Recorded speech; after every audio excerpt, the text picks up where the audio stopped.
మొట్టమొదటి సంతకం సువర్ణ అక్షరాలతో పెట్టింది వైఎస్ఆర్ కాదా, కాంగ్రెస్ ప్రభుత్వం కాదా అని నేను అడుగుతున్నా. వెనకటికెవడో తలాతోక లేనోడు తాత దగ్గరకు వచ్చి నీకు దగ్గు నేర్పుతా అని చెప్పిండంట. తాత వాడిని చూసి సుట్ట చేతికిచ్చినాడు. ఈ సుట్ట పిలిచిరా ఒకసారి పిల్లగాని. సుట్ట పిలిచి కళ్ళు తిరిగి బోర్ల బొక్కలు పడ్డాడంట. అట్లనే ఉచిత కరెంటు గురించి ఈరోజు కేసీఆర్ వాళ్ళ బంట్రోతులు వచ్చి మనకానే చెప్పేది. 10 ఏళ్ళు ఉచిత కరెంట్ ఇచ్చి రైతులను ఆదుకున్న కాంగ్రెస్కు ఉచిత కరెంటు పేటెంట్ రైట్ అయితే మనల్ని కాదని దాన్ని కొట్టేద్దామని చూసారు.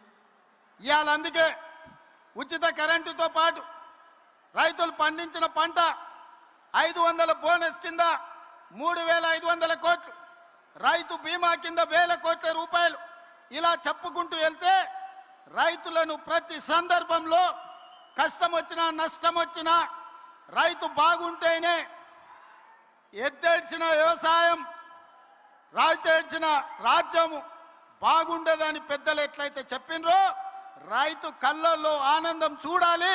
ఆ రైతుల ఆనందమే మా ఆశీర్వాదము. ఈ రైతు ఆశీర్వాద సభ అని ఈనాడు సభను ఏర్పాటు చేసుకున్నాం. కుళ్ళు కుతంత్రాలు, కుట్రలు, తప్పుడు ప్రచారాలు, ఇంట్లోనే పోటాపోటీ, ఒకని మీద ఒకనికి నమ్మకం లేదు. వాడిని చూస్తే వీడు, వీడిని చూస్తే వాడిని నమ్మడు. వాడో గుంపు వీడో గుంపు. ఈ గుంపులలో గిల్లి కజ్జాలు.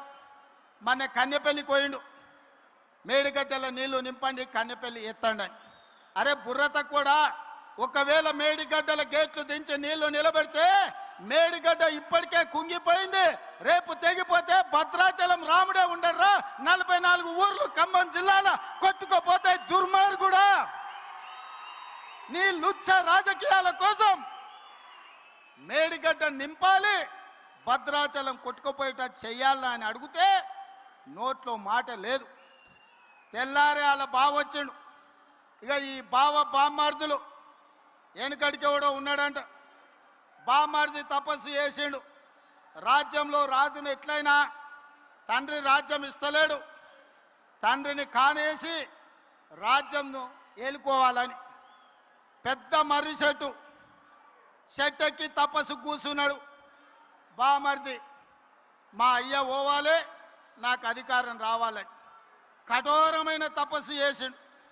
ఆ తపస్సుకు దేవుడు ప్రత్యక్షమయ్యే పరిస్థితి వచ్చింది. బావకు తెలిసింది బ్రహ్మదేవుడు వచ్చేటట్టే ఉండు, బామ్మార్దికి వరం ఇచ్చేటట్టే ఉండని. మళ్ళీ నేను బయట ఉంటే ఆగమైతాని వాడు వచ్చి చెట్టు కింద కూర్చున్నాడు, ఏర్ల కాడ ఊడల కాడ. దేవుడిగా బయలుదేరిండు. మొదట బామ్మార్ది దగ్గరకు వచ్చిండు. ఈ లోపల బామ్మార్దికి తెలిసింది కింద బావ కూడా కూర్చున్నాడు, తపస్సు చేస్తుంటే దేవుడు ఆడుకోతాడని. వీడికి అసలే మిడిమిడి జ్ఞానం, తెలివి తక్కువడు. కిందల పడేది తెలియదు, కీసల పడేది తెలియదు. అందుకే దేవుడు రాగానే ఆలోచన చేసిండు, ఏమడిగినా మా బావగాడు తెలివి కల్లోడు ఎక్కువ అడుగుతాడేమని. స్వామి వస్తే వచ్చినావు కానీ ఓ పని చేయి, నాకు వరం ఇవ్వాలంటే నాదో కన్ను ఓడు అని అన్నాడట. అదేంటంటే నేను మళ్ళీ చెప్తా కానీ స్వామి నువ్వు అయితే మొదలు కన్ను ఓడు అని.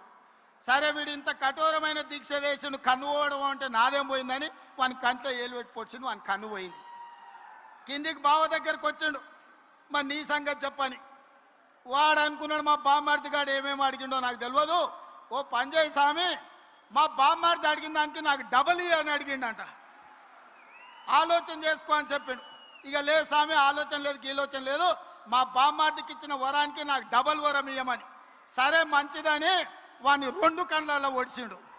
బామ్మార్ది గానికి 1 కన్ను లేదు, బావకు 2 కన్ను లేవు. ఇక ఊరు మీద ఓట్లు అడుక్కోవాలంటే ఏం చేయాలి? ఈ బావని బామ్మార్ది భుజాల మీద ఎక్కించుకొని ఖమ్మం సితకాని మండలంలో మన సభ ముందు పల్లి బఠానీలు అమ్ముకోనికి వచ్చారు. ఇది బామ్మార్దుల స్టోరీ. బావెవడో మీకు తెలుసు కదా, తాటి చెత్త అంత పెరిగిండు కానీ తలకాయలో చింతకాయ అంత కూడా తెలియలేదు. బామ్మార్ది ఎవడో మీకు తెలుసు కదా, సోంబేరిగాడు. సాయంత్రం అయితే పబ్బులు, పొద్దుపూట పోతే గప్పు పనులు. ఇంతకు మించే మనం చేసిండా? వీళ్ళు కాంగ్రెస్ను ఓడిస్తాం, కాంగ్రెసే రేవంత్ రెడ్డి సర్వే చేసుకుంటే మేం గెలుస్తున్నామని వచ్చిందని మాట్లాడుతున్నాం. అన్నం తినేటోడు ఎవడన్నా ఎన్నికలు ఎన్నడుంటాయో తెలియకుండా, ఎవడు పోటీ చేస్తాడో తెలియకుండా, ఏ రిజర్వేషన్ ఉంటుందో తెలియకుండా, ఎన్ని సీట్లు పెరుగుతాయో తెలియకుండా, ఎన్నికలలో ఏం చెప్తామో తెలియకుండా